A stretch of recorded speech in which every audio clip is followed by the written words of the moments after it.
trying to beat the sun up. Grinding hard for mine to see a meal before my sun's up. All I'm saying is I'm trying to get my funds up. Gotta stay strapped, case these niggas. Hey everybody, thanks for joining in for another episode of Run It Back. Y'all know what it is. We highlight the area's greats from yesteryear, and most recently in this last season, well, our current season, we've been showing more attention to the youngers, the younger generation, the ones that's in the present right now, the ones that we need to tune into now, the kids of today. So with this episode, we got kind of like a double dose, I should say. We're going to be talking with someone from back in the day, but kind of like giving back in the coaching realm and showcasing the talents of the kids on her team from today. So without further ado, why don't you guys join me in a warm welcome with Miss Stacy Kee from Waterbury, Connecticut, Sacred Heart High School. There we go. So, yes. I'm alumni. Back in the day, you just took it back for me. I almost felt real old, but I'm 21 plus forever, you know? All right, we're going to keep that as a disclaimer. I like that. 21 plus. That's it, forever. Yes. So, but yes, hello, everyone. Glad to be back in town. I have seen so many faces. It's been like, oh, my God. Yes. Wow, okay. Yes. So, good moments. So, actually, I'm glad that, you know, we've been able to kind of like reach out. You reached out a couple weeks ago. We kind of like going back and forth. But it's like, what we don't realize is we live in a small world, more or less. Like a lot of people, that term 6 degrees of separation is really 6 degrees of separation. It's like you make a phone call. Oh, yeah, I know him or I know her. And it's only a couple phone calls away. Then you kind of like know who you're dealing with. You know what I mean? Exactly. But, I'm glad to have you here. I'm glad that you're back in town. You're out of town. I'm glad you're back in town. And I'm happy for what you're doing. And today, we're just going to, chop it up and take it from there. Okay? Let's go. But first off, I'd like to start with, how did sports, in particular basketball, start for you? In my backyard, then in my front yard, and then when I could go down the street, it was down the street to the next door neighbor's house. I think the biggest piece for me is basketball started with my parents, because they were like, you can't sit in the house all day. Okay? And you just can't play games in the house all day. You got to go do something. And I don't know I came up in the era where you didn't have video games. You outside. Go take yourself outside. You outside. And then you inside when the lights came on, when the street lights came on. So inside was a punishment. point blank and period, Yes. So, but that's where it really started. And then I think my dad kind of cultivated it because he just was this big support. And he honestly really still is a big support. Gotcha. Whoop, whoop to Frank Kee. So, Kee. Yeah. He definitely, and my uncle, he would come out, they both would come out and just come and see me play. I don't care if I was the worst player on the team. The support mattered. And it mattered in the sense of their presence, not just, hey, you did a good job today, sweetheart. No, right. Daddy in the crowd, he looking, he like, hey, sweetheart, you did good. This is what you got to work on. So okay. that's where it started. And you know what, too? It's you hit it. Like, Daddy's in the crowd, but he'll tell you, boom, you did good, but this is what you got to work on. As opposed to, I've heard a lot of coaches, AAU coaches, high school coaches, rec league coaches, they struggle with some of the parents yelling at the coaches and not allowing the coaches to coach.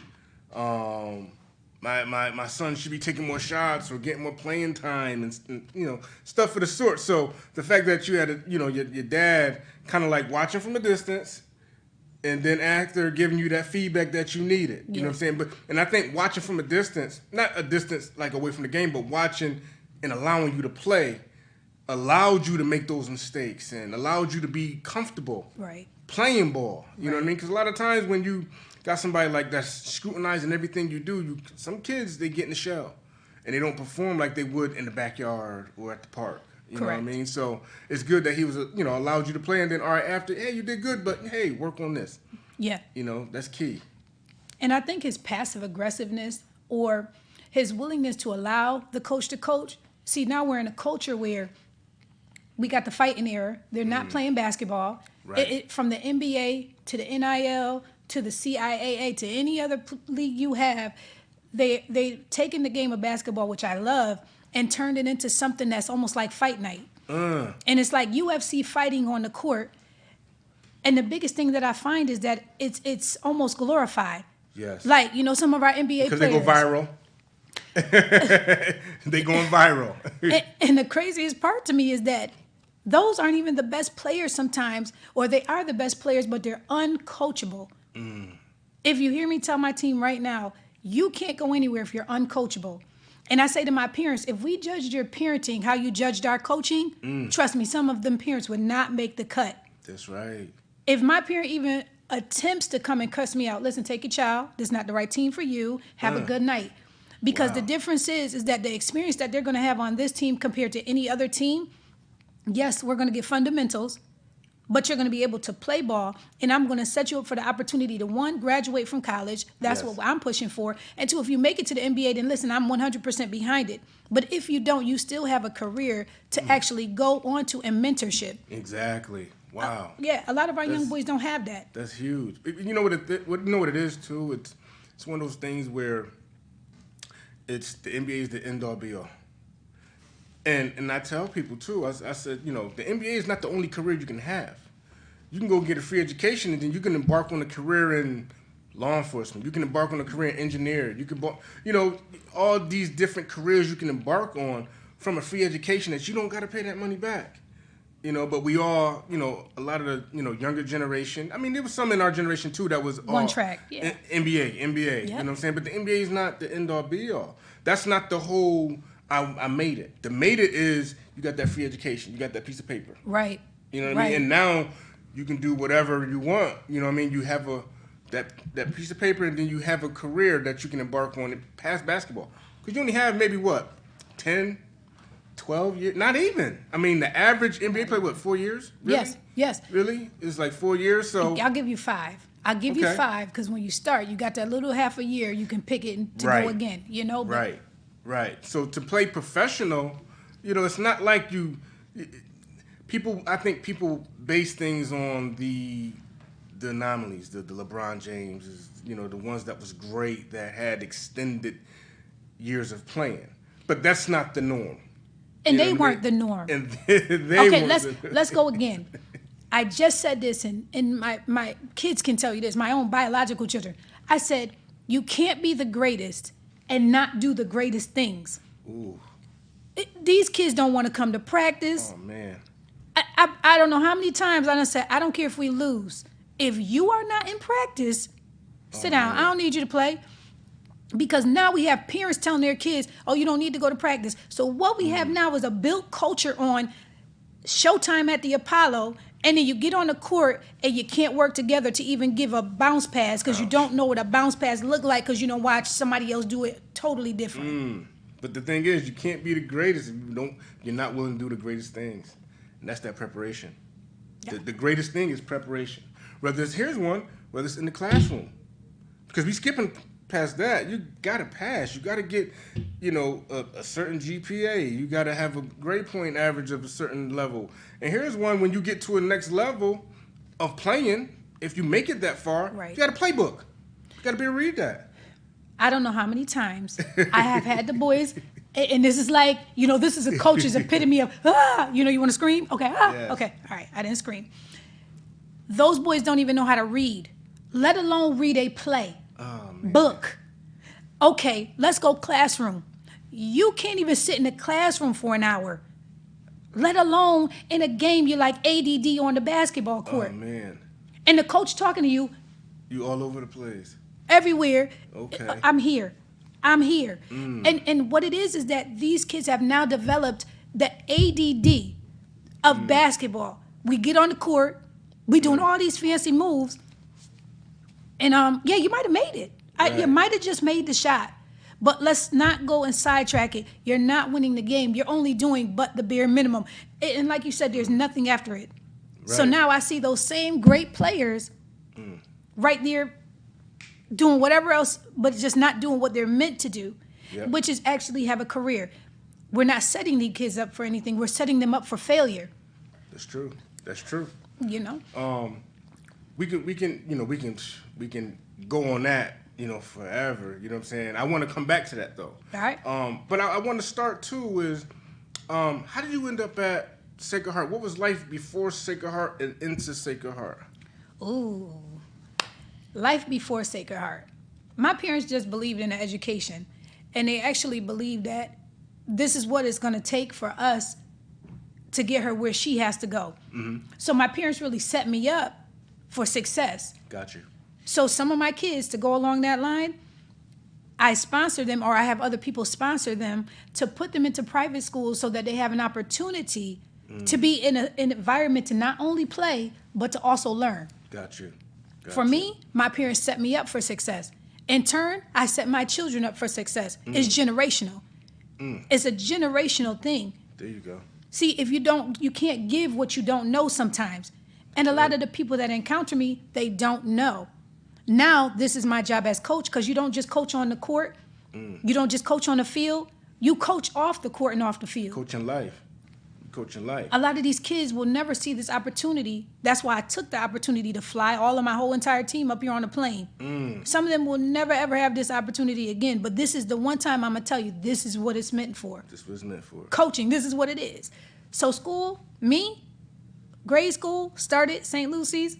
Again, the Pal is now my gym. Okay. We had the biggest gym. St. Lucy's Yep. Elementary School, parochial school had the biggest gym. Got you. And I was proud to walk in that gym because it was my gym, you know? Pal don't own it still. Sorry, Nick. It's my gym. Yeah. So, you know, and then like I said, my parents invested in it. They invested in the education. Sacred Heart. So I got there, and it was like, again, I didn't have that option. You had to do something. Okay. So whether it be cheerleading, soccer, football, nobody had to make me do it. But me and my cousin Tanika Kee, she played too. Okay. So we both played together at that time. And it was crazy because, like I said, my uncle and my dad, they be like, whoa, they got a game. They alternating. One bringing, one dropping off. One picking up, one dropping off. Right. So my career really of basketball was just like a love for it. Got you. Had the love for it. The love for it is what take it to the level of where I'm at now. Did you go into Sacred Heart with any expectations? No. Okay. And the reason why I didn't go with any expectations was because I just wanted to play. Okay. I didn't know there was no WNBA at that point. It was fresh. It wasn't like big. Yeah. But I didn't even look at that. Like Allen Iverson is my favorite person. Like, yes, I like basketball. But when I started to play, now I just develop. I'm competitive. So it could be chess and we're gonna be competitive. I don't even know how to play chess, but I'm gonna be competing with you in chess because that's just me. Yes. Now you put me on the court and it's something I can do well, then okay, let's go. And you know what I mean? I might not have even did it well, but I applied myself enough to score, to do what I was supposed to do. Sacred Heart wasn't my expectation, but it became an expectation because some opportunities were put before me that I said, okay, you know what? Let's arise to the occasion. Right. And I did it. Right. Then I played on college level. And I amazed myself because I didn't even think that I would have got to college level. Exactly. Because I wasn't as dedicated as some of those that are the greatest are. Yeah. Right. What would you say was some of your highlights at Sacred Heart? Man, I think when I scored about 7 to 8 points in a game, because it was me, Jessica Capone, and it was just like I said, shout out to Jessica. But you know, we're all still friends. Jennifer Torres, Jennifer Stango. As a matter of fact, one coaches for Kaner Tech High School. So we all are still friends, and even we get together sometimes in the summer. We have kids ourselves. Our kids get out there and play with us still to this day. Wow. So my highlights was looking back when Sacred Heart was still open to see my name hitting the 1,000-point mark. And it was like, whoa, did I really hit 1,000 points? I didn't know. And I was so amazed by myself. I said, man, I did pretty good. You did pretty good. For myself, you know. But like I said, again, it wasn't the biggest thing because it wasn't my biggest focus, but I love the game, so let's keep going. Right. So now, did you face any adversity early on that made you kind of, you know, slow things down and really start honing in on the game, or, you know, teachable moments in the game that probably humbled you and you had to kind of like rebound from? I'll say them big losses, like when we lost by 30, 40 points. Ooh. And I don't like to lose. Like I said, I have good sportsmanship. But I want to just be clear, I am not a good loser. I don't do well losing at anything. Yeah. So you're going on ahead and put me in a predicament. Now I have to I have to control myself, one. And two, it made me rethink if I really want to play anymore because I said, if we keep losing like this, you know, I don't know if I want to get back on the court. But I had a good coach, Judge Sheridan Moore, and she said, look, you either get on the court and you play your hardest and you not be upset because you put your best foot forward, or she said you get off the court and sit down. Got you. Put your uniform up. Wow. Don't come back. Wow. And to this day, that's what stuck with me because I said, you know what? You could walk away from anything. Yes. But integrity and your stickability and your commitment, you committed to this, then you stick with it till you can't stick with it no more. Absolutely. Definitely. And that's a lesson that you can take wherever, like from high school, college, professional working career, you could take that and, you know, that's a universal statement right there. Right. You know what I mean? Right. You can grow on that in every facet of your life. Right. From that right there. Right. You know? So I mean, you played at Sacred Heart at a time where like other schools had some prominent, you know, female ballers. I mean, I think Holy Cross, Mary Rush at the time. Mary Rush, still good friend. Oh man, she was a problem. But you got to face, you know, talents like, you know, her. You know. But we be outside and it's a battle, but it's nothing but love still. Yeah. Like I knew Mary might have got me, but I'm still gonna work hard that you're not gonna get me as best as you think. Like, look, you might have won. Yeah. But you didn't win the war. You might have won the battle. You won the battle, but you ain't win the war. Okay. So, you know, and she had a baby, we laughed. She was like, all right, I'm grooming my kid. We coming up. Yeah. Who's next? Well, you know. So we start laughing and things like that. But those moments are like, yes, like teachable moments, but it also makes you reevaluate yourself as a player. For sure. And I think, like I said, like even compared to other schools that we played with, because Sacred Heart was like, you know, known for their boys basketball team, it was like, okay, the girls weren't too far behind, but we were far behind compared to the boys. Yeah, they had elite players at that time. And I'm going to say they had elite. Mike Stallings and them, they were elite players. Oh, man. That was the start of the dynasty. We love it. I love it. That was the dynasty right there. That's Sacred Heart, man. So like I said, but the girls wanted to follow. But like I said, we didn't have that same dedication those boys had. Okay. And that's where I think we fell short because we were just girls playing basketball. No, those were the boys, and they was playing ball. Like, it's a different ball game at that point. For sure. So I think, like I said, when I took it serious is when I got to a point where I was like, all right, make a decision. Again, I always played because I wanted to play, and I like competing, but I didn't think it was going to be my forever career. Okay. Probably maybe if I would have took it a little more serious, then maybe I would have went a little further. Okay. But I just played to get scholarship money. I had a goal in mind. Like, let's go. Masters, and I'm a doctoral candidate now. Like, my goal was not to go play WNBA. It might have been at one point, you know, my son's father, he'd be like, oh, man, let's go. We going to ball. Yeah. You know, it was like whole 11 basketball story. But it wasn't my story in the end because I knew if I didn't make it in basketball, you had something to fall back on. Oh, we're going to have money. Pick your poison. We're going to have some money somewhere, but it's not going to be because of lack of trying. Got you. Now, that's key right there. Mm-hmm. Wow, I like that. So, I mean, you finish up at Sacred Heart.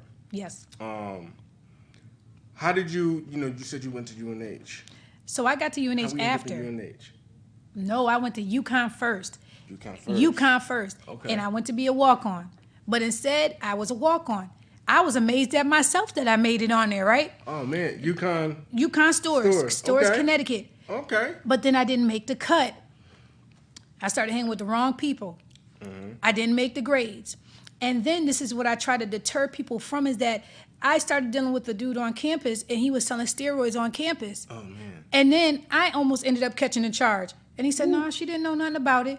So they ended up taking the partial scholarship away. My academics was horrible. And now here I am sitting here, schoolless, scholarshipless, and now you got to figure out what you're going to do. And everything that I had worked for had went down the drain. And now it's like, how do you regroup? Wow. Most people don't get it because it's a story you don't want to keep retelling. But it's got to help somebody because, look, you are what you bad company corrupts good character. Exactly. That's in a nutshell. Bad company corrupts good character. That's how I got to UNH. Wow. So now when I get to UNH, I figured that I would directly be able to put myself in a predicament where I now can better myself, not only on the court, but better myself in academics. And I was able to restore myself. I played basketball, but again, it wasn't my first priority anymore. Right. Okay. Yeah. But you know what? They say, you know, a lot of things, or pretty much all things, happen for a reason. Absolutely. Maybe you needed that step, maybe that humbling experience. Maybe. To say, you know what? And now you go to UNH and you're better served with, you know, the academics. Yes. You get to play. Yes. You know, but you're going in with a different mindset. Now it's a different mindset because I'm like, I done been stripped of everything. Got you. Yeah, that's a rude awakening. That'll wake up anybody. I mean, trust me, you looking at your whole life, you like, what do I do now? Exactly. Yeah. Now, how did you know overall? How did you fare at UNH? Like, how was the experience? The Playing camaraderie? basketball? Oh, I love it. I think my coaches, like I said, each year I was blessed with some great coaches. Okay. But again, my love for the game is why I stayed. The coaches just helped me to stay in line, and it helped me to do what I needed to do because it was giving me that scholarship money. So I'm going to play. Yeah. Like I said, that's where I was at. But I did fairly well, maybe about 8 points a game. Nah, not even, probably about 5 or 6. Okay. And I started my last 2 years, my junior and my senior year. Okay. But I directly, like I said, didn't stick with it because after a while, I just was like, I'm getting ready to graduate. My grades were top notch. And now, like I said, I'm going into criminal justice. I was a double major. So like now basketball is the back burner for me. So it's like, this is just a hobby. Basketball was a hobby after that, you know? And then I got to my master's level and I was like, okay. Time to put into my kids at that point. Yes. Yeah. Yes. Wow. So here's the thing. You come from Waterbury. Yes. How you end up in the South? Fort Liberty. Fort Liberty. Military base. So, Got you. yeah. So, I mean, and again, sometimes we make those life decisions and it's like, this is what it is. So, okay, family was a part of what my vision was. So I got down there and then I seen all these kids and I'm like, wow, it's so many kids and what can I do with this? And my kids it was during COVID, where COVID allowed me to revamp my whole entire life without really revamping my whole entire life. Got you. Everybody was revamping. Everybody. Right. So COVID. you kind of was revamping, like going along with the time and with everybody else. Got you. Yes. I had no choice. Yep. And so once I took that government job, and then I said, all right, you know what? Like this is a good move for me. And then the basketball came along. I started playing on base. And then they were like, wait a minute. You look young. And then when they find out we all in the same age bracket, man. they cracked up. They was like, nah. Wow. And, so then, like I said, and my kids wanted to play, and they go to a private school that doesn't have a team. Okay. So I said, all right, I don't like rec league. There's no offense to a rec league, but it doesn't give you the sound basis sometimes of what kids need. True. So my team is a collaboration of all independent and private schools that don't have teams. Oh. So, okay. Yes. So that's what Liberty, the Crusaders. Yes, Covenant Crusaders. Yeah. So it's a collaboration of those independent schools, private schools that don't have a team or don't have a league, and we do more than one sport. So it's basketball, we have football, and then we have cheerleading for the girls. Got you. Mm-hmm. Wow. Oh man, I never heard of like it being like that. Like, I know. That's why it's me, Coach M. I like that. I seen some of the clips. And you're coaching, so you're pretty much coaching in the male-dominant arena, like coaching boys. Say it again. How do you deal with the adversity of that? Or are you faced with a lot of adversities, just being a woman, doing it? Yes. And I think that's the hard portion of this thing. Okay. I don't look like what I like. Basketball is what I love. Those boys probably get tired of me talking. But that suicide line, they will hit that line. They will run laps. Oh, okay, you didn't want to listen in the game? Sit down on the bench. And I had to make it very clear, and I still have to. It's not like they just listen one good time. You got to keep drilling it. Oh, yeah, but after a while, though, I said, as a coach, you have to see the court well-rounded. Okay. But like I said, as me being a woman, absolutely. I had men tell me, you won't do too well with that team because they need a man coaching. And I said, yeah. I said, that's interesting because they just won the game. What happened? Yes. The obstacles that my team faces is because we're taking a whole bunch of people and putting them into this one cohesive unit. Yes. Versus like Seymour, where they always had the greatest football team because they played together, they practiced together, they came from one city. Watertown, they came from one city. Yeah. Okay, well, me now, I'm taking all of those cities and I'm combining to make one team. That's the hardest thing possible. It's hard because you got, young egos over here. You got an ego over here. Now you putting them all together where they probably would have been the lone star over there. But now you're asking some of them to probably sacrifice their game for the greater good of the team. How do you get that in these young kids? I'm going to need them to look at this interview. I want you to say that again. Oh, my gosh. Man. You're saying exactly what I say. You are only as great as the people you play with. Yes. You know what I'm saying? The team wins a championship. Right. You know what I'm saying? You can't win a game. The team. The team wins the game. And I think, like I said, just being female, sometimes I even have doubted myself probably because I'm like, I'm in a circuit of male dominancy. Like, yes, it is male dominant. And sometimes you have to kind of like figure out, I don't want to look butch. I'm never going to look butch. On the sidelines, I probably have heels on. I will always have heels on. My sorority sister, Brianna O'Connor, like, shout out to Zeta. But, you know, they automatically assume we have to look like men. No, I'm going to look like a female and I still can play ball probably better than you. Yes. Yeah. And I know the fundamentals and I understand the game to the fullest. Exactly. And that's what I had to keep proving though. See, guys can get away with it and they don't have to prove themselves. I have to continually prove myself over and over and over again to the point of no return. So even if we win, next week I still got to go prove it again. It's Groundhog's Day. Every Yes. every game is Groundhog's Day. I got to prove again. Yes. As if last week didn't matter. It didn't. They forgot about last week. It was irrelevant. It was irrelevant and just done. I said, oh, okay, Man. well, great. Because, I mean, here's the thing, too. I mean, how do you capture the attention of young males, especially young males that probably going through puberty, they're growing, and you figure even in households, you know, where you got the mother, father, the father's the voice to sit down, like, you know what I mean? Most kids listen to just the base of that. And now, you know, you're a lady coaching these young men. How do you get them to kind of, you know, stay in line? You know what I mean? That can be a challenge itself, as opposed to in addition to coaching against other men that probably have impeccable resumes, but how's this young lady beating me? Listen, they got some strong legs, okay? Okay? They're going to run till their legs fall off. Got you. But also, the program is by word of mouth. Okay. I have yet to go put a recruitment out. 47 kids have came through that program, and some have stayed and brought others, because you're not just getting basketball. I want an experience, because when you walk away from this, you have to live still. So I'm not just setting them up for basketball. I told some of them, one of them is here now, I told him, I said, when you make it, I better get a shout out. Coach him, got on my last nerve. Yes. And she said, run.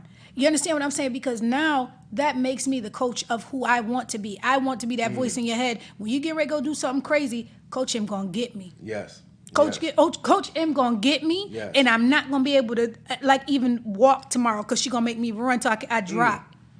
Wow. If you don't put it into their head that you're there for them, those kids understand that you're not there for them. Exactly. I don't get no personal gain off of this. This is not a personal gain. I am who I am, and I'm okay with who I am. Exactly. I'm not going to the WNBA. But if you make it somewhere and you graduate from college, Coach M did her job as coach. Exactly. That's all all I'm telling them. I want to come see y'all play. I said, my kids getting old. They rusty dusties. They old now. I want to see y'all play so we can come see some games. We want to see y'all play. We want to see y'all play on the college level. I want to see some games. And that's how I put it out there. Yes. But those kids, again, my good players, they always follow the negative people that are going nowhere. So maybe you can shed a little light on that one for me, because my players that are my top-notch players always gravitate with the people, but those players hate on them, and that's why they try to link themselves. You know you're destined for greatness when people that have nothing going on for themselves keep trying to gravitate and hold on to you. You're their meal ticket. Exactly, and they know it. The ones on the outside know it. You know, you know, the kids. When you're striving and you're doing those great things to become great, the outsiders know, because you're doing the things that, number one, they can't do or not willing to do. Absolutely. Or here's one, don't have the drive to do. They see you have the drive. Yes. And then in your game, that drive starts to show up. Game in, game out. That drive showing up. Now you get more and more exposure. What do you think they're going to do? They're not going to run. They're going to latch on. Because and a lot of times, not to cut you off, but a lot of times they try to pull you back over this way. Hey, they got this party over here when knowing you need to be resting or going to train. You see what I'm saying? So, like you said, you know, to be great, you got to do the great things. The great things is not to follow the pack all the time. You got to stay focused and true to your craft, whatever that may be. Now, if it's basketball, football, soccer, or even if you want to be a scientist or a lawyer, you still got to study your craft, no matter what it is. There's so much temptation out there to get you from that. Yes. Especially the kids that we're dealing with today, like with the social media, the phones, the tablets, everything that's designed to pull their attention away from them being great. Yes. And I think, you know, I'm glad I'm glad you're up here, and I'm glad you brought the cast with you because, you know, we want these kids to be great. We want to let these kids know that you can be great. It's not just a phrase, a catchphrase that we use out in the street or in a commercial or something like that. But you guys, you have people that's rooting for you. You have people that's putting into you. Yes. And all I say is just you know, take some of that in. Yeah. You know, we understand as adults. We understand you're not going to retain all of it, Right. but try to retain some of it, because that some of it is going to save you down the long haul from them people that's trying to pull you away. You know what I'm saying? When your eyes open, it's like, wait, hold on, wait a minute, that's messing up my craft, or that's taking me away from X, Y, and Z. That's, I always tell people, you know, when you go away to college, the same people that you leave, if they ain't doing nothing, when you come back to visit, guess what? They're going to still be chilling. They ain't doing nothing. Absolutely. So you ain't miss anything. You ain't miss anything. Go out and continue to be great. Come back and say hello, your goodbyes and everything, but you're not missing anything. Correct. They'll fill you in on whatever you thought you missed. They'll fill you in. You're going to go back. They're going to be at the same spot. Absolutely. You know, so don't stop being great. You know what I'm saying? Don't stop on your destiny of striving to be great. And for you, don't stop pouring into these kids. I appreciate that. These kids need it, you know what I'm saying? And a lot of you coaching these males need it, you know what I'm saying? Because for a lot of them, you're not just a coach, you might be a mother figure to some of them. You know what I'm saying? Where not just yours, but the other players too. And you're teaching them respect. Respect your mother. Respect me as a woman. You know what I'm saying? That goes well past coaching, well past sports. That goes to when they become grown and engage in relationships. Now, you know, I respect you like my coach, like my mom, and you know what I mean. You see how it continues to grow, that respect level. Yes. And what you're instilling in them to be great. You know what I'm saying? So you're gonna be great on the relationship level. You're gonna be great on the athletic level, and the wisdom level. You know what I'm saying? Yes. Smart, because even with athletics, you still got to, you know, you got to do your research. You got to study. Yes. Film study. You know what I'm saying? Yes. You have to read up on people. You know, what works, what don't work. Correct. Whatever realm or path that it takes you, you have to study. You got to do your due diligence to research those that came before you, and even those that's in the same area that you're in now. Right. And I think that's the thing too, is that I can't do it by myself. Right. I have a pretty good squad. And I won't say pretty good. I have a very good squad that just works with me. But I have mentors. So, like, before they were coming up here, they learned how to tie ties. Ooh. Now, I could have taught them how to tie a tie because as a female, I go on YouTube and we YouTube it. Yeah. I said to him, no, to my mentors, I said, no, I want you to come in and I want it to be hand over hand. Yes. How do you tie a tie? They needed a man, and they needed to see somebody that looks like them. Yes. And he did a phenomenal job because excellent. They learned how to tie ties, and even if some knew how to, they were excited to tell that they knew how to tie ties. I was like, really? You know? Wow. And so those moments are unforgettable moments because they're life moments, life-changing moments, and the mentors play a key role. Because I am a female, my mentors play a key role. They're ex-military, and like, you know, one's a Marine, and he's funny because he used to say, "You owe me."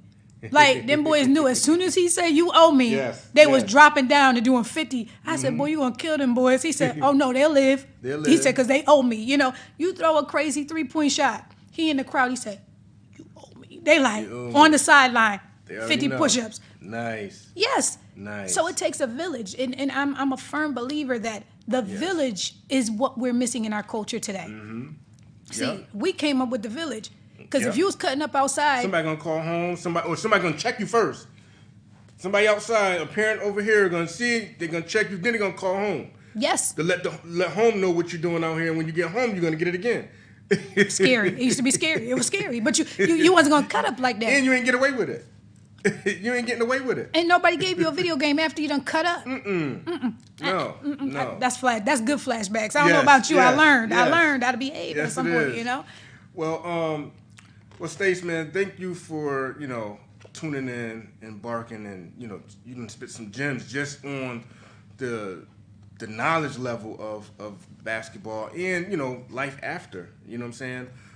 I thank you for that, and it's always a pleasure to, especially get somebody to come back home. Yeah, home is home. And bless the seat with us of running back.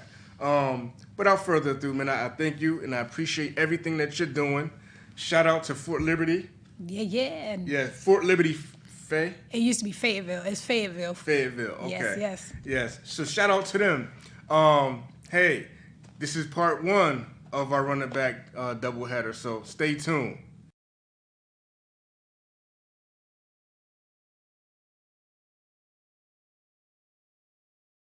Hey everybody, thanks for joining in for another episode of Run It Back. I'm Eric Lewan, and like I told you guys, we had a doubleheader for you today. First, if you guys were tuned in, we had Miss Stacy Kee that gave some gems about the basketball, her experience in Waterbury, and how she went and took her talents to North Carolina, but a couple stops along the way. So today we are blessed with we have the Fort Liberty Independent team out of North Carolina. It's a faith-based basketball team. It's a mixture of middle school and high school players, independent as well. So without further ado, guys, y'all got to listen up. Like I told you, this is our high school, our youth segment, I should say. So without further ado, we are joined with Mr. Isaiah McLean, Derek Pitts, and Mr. Marquise McNeil. How you doing, my brothers? I'm doing good. All right. How y'all doing today, though? What's in store for you? I mean, I know you guys had a kind of like a busy week. What's in store for today or the rest of the weekend? I think we pretty much have 3 games today, and then we're going to kind of have a little pool party, something like that. Jump party, yeah. Okay. Jail party? Yeah, even though I thought we was having a pool party. Okay. Y'all got 3 games today, or y'all had 3 games? Nah, we have one like tonight. Yeah. Oh, y'all got 3 games coming. Yeah, 3 games coming. Man. That's a busy schedule, y'all. Just 3 games right now, and it's already after 2 o'clock. Y'all got 3 games to come. That's great. That's great. But, let's just start off with this. How you guys get started at Fort Liberty? How we get started? Kind of, I sat here. I started off playing the center. I had some of my other friends play. Okay. Some came to play the power forward. Some came to play small forward. Some came to play shooting guard and point guard. Okay. Came together. Mitchell had as well started as our starting point guard, and he's been with us for about 2 years now. I've been there for 2 years, and I think everybody else has left, but you got better players now.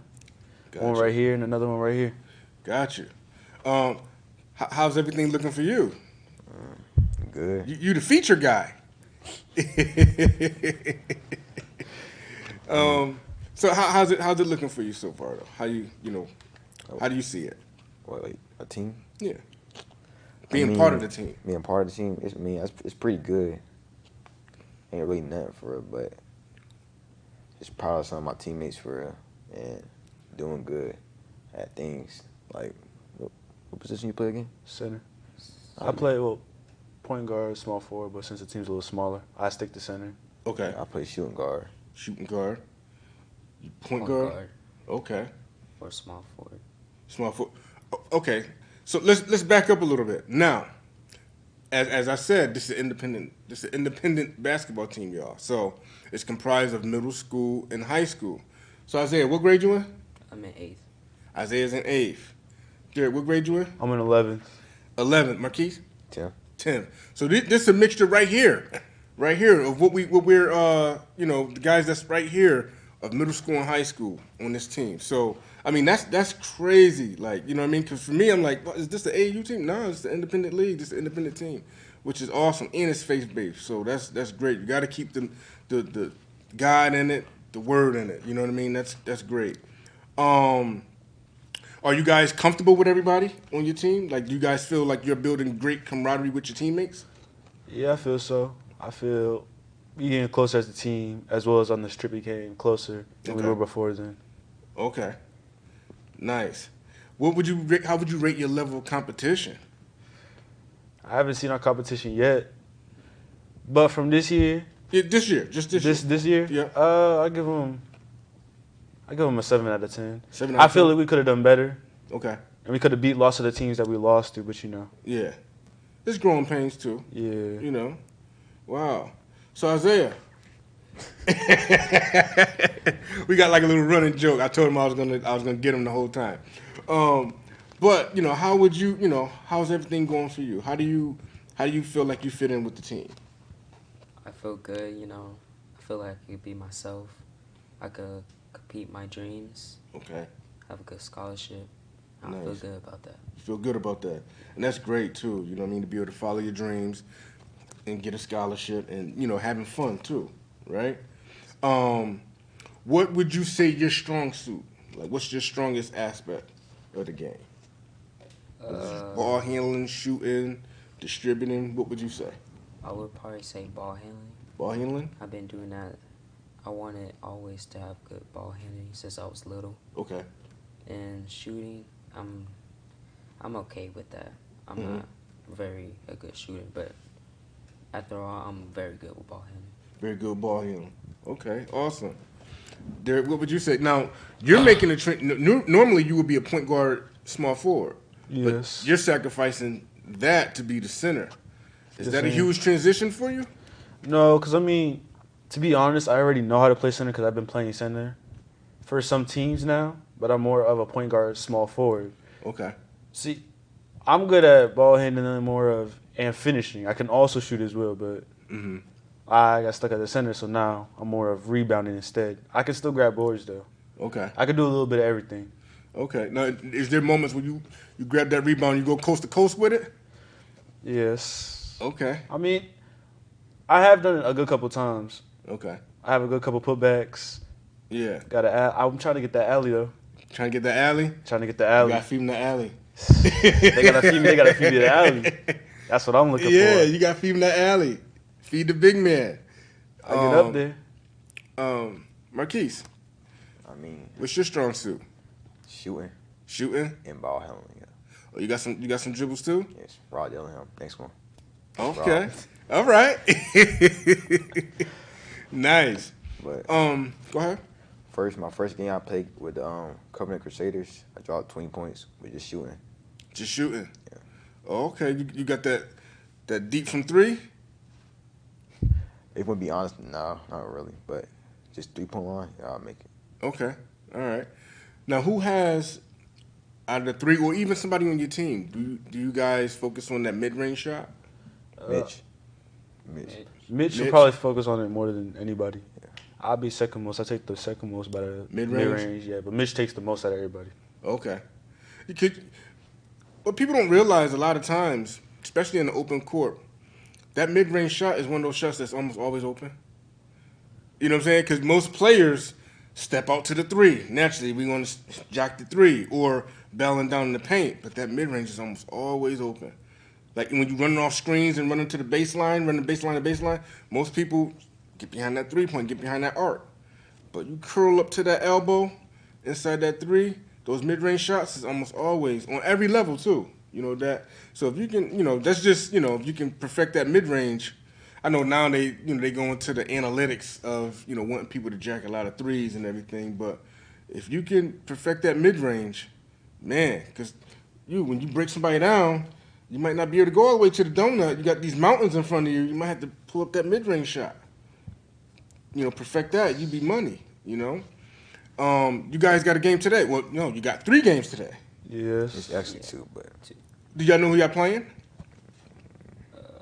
No, we don't know yet. Team from Connecticut, obviously. yeah, Teams from Connecticut, yeah, but I just don't know the teams yet. it's like AAU teams. Okay, AAU teams. Okay, now how confident do y'all feel about going into this game or going into these games? To be honest with me, I'm not worried about that. See, I'm a self-confident player, so I ain't really worried about nothing like other players how they play and stuff. I Okay. just play myself. Okay. And you're confident in your skills to get it done. Yeah, you can say that. I'm confident in my skills to get it done. Nice. How about yourself? I feel very confident. Feel like we're going to get this win today. Exactly. Get that win. Put that work and get them boards. Yeah. You can say that. You know? I mean, I probably grab most of the boards anyway. Okay. I'm probably the one that hustles the most out of everybody on the whole team. Yeah. I hustle the most. Now, do you have any dunkers on the team? Or you That'd be going me. upstairs? I go up there. I get up there. I definitely get up there. Okay. Nice. You just need somebody to feed you the alley. I could dunk about myself without the alley. That's what I'm saying. You gonna catch a dunk tonight? I'm gonna catch a dunk tonight. All right. Shoot. Now, where y'all playing at? I think you're playing over there by UConn. Over there by UConn, the North End Rack, maybe? The Oh. PAL? Oh, the PAL. The PAL, okay. Yep. The PAL. Yep, that's not too far from here. Okay, so now those that's tuning in, these boys going to be balling at the PAL. They're going to be showcasing their skills.